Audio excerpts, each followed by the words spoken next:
જય જોહાર.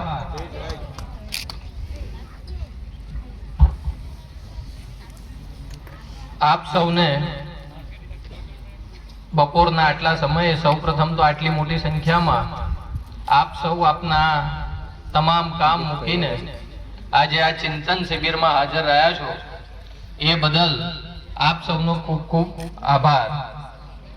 આ કાર્યક્રમનું આયોજન કરનાર જે બિરસા બ્રિગેડ ફોર્સ આ વિસ્તારમાં જે કામ કરી રહી છે, જનજાગૃતિ માટે, સમાજના ઉત્થાન માટે, જેમણે આટલી બધી મહેનત કરી અને આ પ્રોગ્રામની સફળતા સુધી લઈને આવ્યા છે, એવા આયોજકોનું અને આ સ્ટેજ તૈયાર કરવામાં જે કંઈ મહેનત કરી છે એ તમામ યુવાનોનો ખાસ કરીને આભાર માનું છું. હું બહુ ટૂંકી વાત કરવા માંગુ છું કેમ કે આપ સૌનો સમય પણ બહુ કિંમતી છે. આપણે નક્કી કરવું પડશે ચિંતન શિબિર કેમ. આપણા સમાજે, આદિવાસી સમાજ એટલે મને એક બે પ્રશ્નોના જવાબ આપજો. આપણે આદિવાસી કે વનવાસી?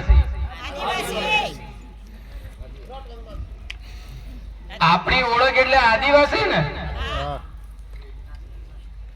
તો આપણે સરકારનું હવે માગવા વાળા બનવું છે કે આપવા વાળા બનવું છે? આપણે માગવા વાળી ભીડનો હિસ્સો બનવાનું બંધ કરવું પડશે. ગરીબ કલ્યાણ મેળામાં 2000 રૂપિયાનું ભંગાર લેવા જવાનું બંધ કરવું પડશે. ગુજરાત સરકારનું 3.5 લાખ કરોડ રૂપિયાનું બજેટ હોય અને સ્વર્ણિમ સંકુલની અંદર આપણા અહીંયાથી જે બધા ફેટા પહેરેલા છે, અહીંયા જે ફાળીઓ બાંધેલું જે માણસ છે સ્વર્ણિમ સંકુલની અંદર બેઠા હોય તો 3.5 લાખ કરોડનો વહીવટ આપણે કરીએ ચાલશે ને? કેમ આ ખેર ગામના માથે ફાળીઓ બાંધેલો વ્યક્તિ સ્વર્ણિમ સંકુલમાં ના બેસી શકે? કેમ એ 3.5 લાખ કરોડ રૂપિયાનો વહીવટ ના કરી શકે? અમદાવાદ, વડોદરા, રાજકોટ, સુરત આપણે જઈએ તો ત્યાં તમે મોટા મોટા બોર્ડ જોયા હશે. ઝાયડસ, કેડિલા, ટોરેન્ટ, અદાણી, અંબાણી 2000, 5000, 1 લાખ કરોડ રૂપિયાની ટર્નઓવર ધરાવતી કંપનીઓના માલિકો બનીને બેઠા છે. તો કેમ આપણા વિસ્તારનો કોઈ ડામોર ગ્રુપ નથી કે જે 5000 કરોડનું કે 10,000 કરોડનું ટર્નઓવર ધરાવતી કોઈ કંપની હોય? કેમ કોઈ આપણે કેમ કોઈ ભીલ ગ્રુપનું કોઈ પાટિયું કે દેખાતું નથી અમદાવાદની અંદર કે ગુજરાતના ગાંધીનગરની અંદર? ગુજરાતના 34 જિલ્લા, 34 જિલ્લાના 34 collectors, 34 superintendent of police, IAS IPS officers, સચિવાલયમાં બેઠેલા સેક્રેટરીએટ સચિવો, ગુજરાત સરકારના જે વિભાગો ચલાવી રહ્યા છે એવા IAS IPS ઓફિસરો, 34 જિલ્લા કલેક્ટરમાં આપણા કલેક્ટર કેટલા? 34 સુપ્રિન્ટેન્ડન્ટ ઓફ પોલીસમાં આપણા કેટલા? જ્યુડિશિયરીની અંદર તાલુકા કક્ષાની JMFC કોર્ટ હોય કે જિલ્લા કક્ષાની સેશન્સ કોર્ટ હોય કે રાજ્ય કક્ષાની હાઈકોર્ટ હોય કે આખા દેશની સુપ્રીમ કોર્ટ હોય, આપણા જજીસ કેટલા? આપણો ઇતિહાસ જોઈએ તો આપણે ન્યાય આપવા વાળા હતા, આપણે પ્રજાનું પૂરું કરવા વાળા હતા, આપણે માલિકો હતા. તો માલિકોમાંથી મજૂર બનવાનો દિવસ કેમ આવ્યો એ વાતની ચિંતન કરવાની જરૂર છે અને એના માટે આ સ્ટેજ પૂરું પાડ્યું છે. એ બ્રિગેડના જેટલા અભિનંદન આપીએ એટલા ઓછા પડે. રાત્રે ઊંઘો તો આ જરા વિચારજો કે આપણે આપવા વાળામાંથી લેવા વાળા કેમના બની ગયા. આપણે તો આપવા વાળા હતા આપણે રાજ ચલાવવા વાળા હતા અને આપણે આજે પણ રાજ ચલાવી શકવા સક્ષમ છીએ, પણ આપણે ખોટી ભીડનો હિસ્સો બની ગયા છીએ. એ વાત આપણે સ્વીકારવી પડશે. હમણાં કોઈ સરકારી પ્રોગ્રામ હોય તો 500,000 રૂપિયાની કોઈક નકામી વસ્તુ લેવા માટે સવારથી સાંજ સુધી તડકામાં બેસી રહીએ. પણ જો આવી ચિંતન શિબિર હોય તો આપણને સમય કાઢવા માટે એવું થાય કે ત્યાં જઈશું, સાંભળીશું, ઉભા થઈને ઘેર જઈને રાત્રે જઈને સુઈ જઈશું. આપણને શું ફેર પડી જશે? તો ફેર એ પડશે કે ગામે ગામ આવી ચિંતન શિબિરો થશે, જનજાગૃતિ થશે, શિક્ષિત થશો અને સંગઠિત થશો. તો જે આપણે 2000 રૂપિયાનું લેવા માટે જે લાઈનમાં ઉભા રહીએ છે ને, એની જગ્યાએ આપણા માણસો સ્વર્ણિમ સંકુલની અંદર, કલેક્ટર કચેરીની અંદર, એસપી ઓફિસની અંદર, મોટી મોટી કોર્પોરેટ ઓફિસની અંદર જે કાચવાળા બિલ્ડિંગ દેખાય છે, જ્યાં સિક્યુરિટીની અંદર જ્યાં એન્ટ્રી લેવામાં પણ આપણને ત્યાં એન્ટ્રી ના મળે એવી ઓફિસરની, એવા કંપનીની અંદર માલિકો બનીને બેઠા હોઈશું. આ ચિંતન શિબિરનો હિસ્સો બની એના ઉપર કામ કરીશું અને આવનાર દિવસોમાં સંગઠિત થઈને એક થઈને આગળ નીકળીશું. તો એ તમામ સ્ટેજે પહોંચતા કોઈ રોકવા વાળો પેદા નથી થયો, પણ શરૂઆત આપણે આપણા પોતાનાથી કરવી પડશે. સૌથી મોટો રોલ આજના યુવાનોની અંદર સોશિયલ મીડિયા. હમણાં આપણા સમાજને વ્યસન મુક્તિની ખાસ જરૂર છે. ચાહે એ રૂપિયા 2 રૂપિયાની પડીકી હોય તો એ, કે ડ્રિંક્સ હોય તો એ, કે નશાકારક જે તમામ પદાર્થો આવતા હોય, ચાહે ડ્રગ્સ હોય કે કોઈ પણ વસ્તુ હોય, એ તમામ વસ્તુથી દૂર રહેવાની જરૂર છે. અને એનાથી પણ મોટો નશો અત્યારના યુવાનોની અંદર સોશિયલ મીડિયાનો છે. દિવસની અંદર તમે મોબાઈલની અંદર જોશો તો ડિજિટલ વેલબિંગ નામનું એક ફંક્શન આપેલું હોય, એની અંદર બતાવે કે તમારો સ્ક્રીન ટાઈમ કેટલો. તો આજના યુવાનો દિવસના 8-8, 10-10 કલાક તો મોબાઈલની સામે બગાડે છે. તમારી તર્ક શક્તિ ત્યાં પૂરી થઈ જાય. જે તમને જરૂર નથી એ જ પીરસવામાં આવી રહ્યું છે મોબાઈલની અંદર, અને એટલું જ વિચારતા થઈ જશો. તમારું વિચારવાનું બાઉન્ડ્રીની બહાર હોય. એલોન મસ્ક તમે નામ સાંભળ્યું હશે.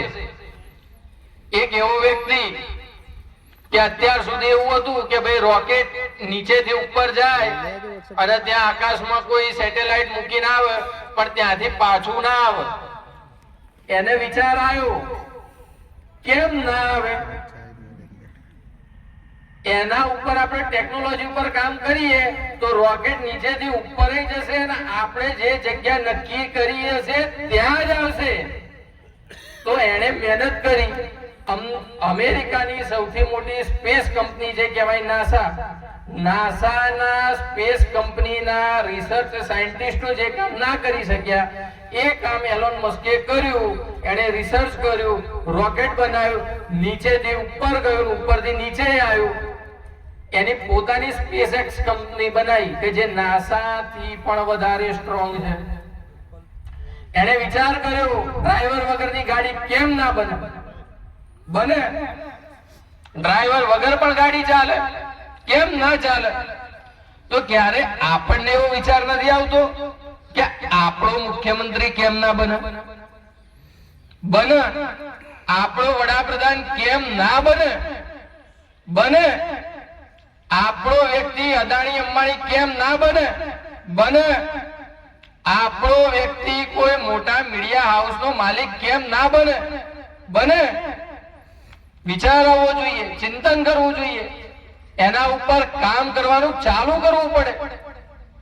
એટલે આપ સૌ તો ગામડામાં રહેતા ભણતરથી વધારે ગણતર ધરાવતા માણસો છો. ફક્ત મનની અંદર એકવાર નક્કી કરવાની જરૂર છે કે આપણે આ કામ કરવું છે. હું એનો ગેરંટી લઈ શકું છું કે આદિવાસી સમાજ જો એક વખત નક્કી કરશે કે અમારે આ કામ કરવું છે, તો આવનાર દિવસોમાં એ કામ રોકી શકવા વાળું કોઈ પેદા થયું નથી. એટલે બહુ શોર્ટમાં મારી વાત કરી છે.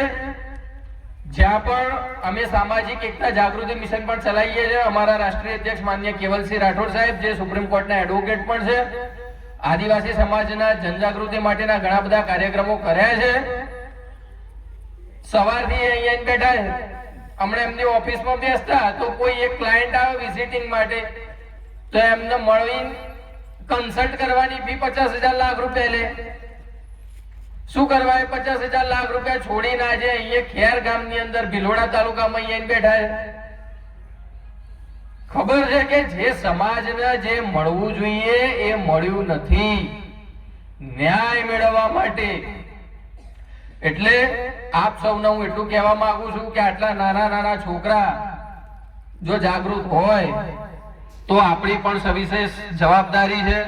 એટલે દરેક લોકો પોતાની જવાબદારી સમજી સમાજને આગળ લાવવા માટે મહેનત કરે, અને જ્યાં પણ જરૂર પડે ત્યાં કાયદાકીય રીતે હું અત્યારે હાઈકોર્ટ પ્રેક્ટિસ કરું છું વકીલાત તરીકે. કોઈ વ્યક્તિ ડોક્ટર હશે આપણા સમાજના, તો ક્યાંક કોઈકને આરોગ્યની જરૂર પડે, ક્યાંક કોઈ સરકારી કચેરીમાં જિલ્લા શિક્ષણ અધિકારી હશે, ક્યાંક કોઈ બીજા ત્રીજા વિભાગમાં કામ કરતો હશે, તો દરેકે આપણા સમાજના વ્યક્તિ કોઈ પણ કામ લઈને આવે તો એમને સહયોગ આપવાનો, અને જ્યાં જરૂર પડે ત્યાં ઊભું રહેવાનું, એકબીજાના હાથ પકડીને એમના આગળ લઈ જવા માટેનો ઈરાદો રાખવાનો.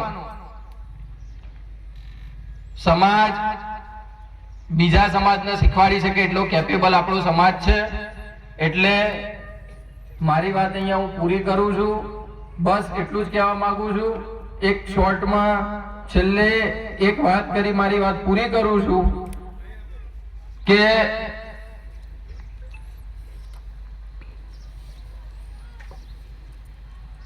આદિવાસી સમાજ અત્યાર સુધી આપણે એવું કહીએ કે અંબાજીથી ઉમરગામ, બરાબર, પણ એ અવધારણાને પણ થોડુંક હું વ્યક્તિગત ચેન્જ આપી રહ્યો છું.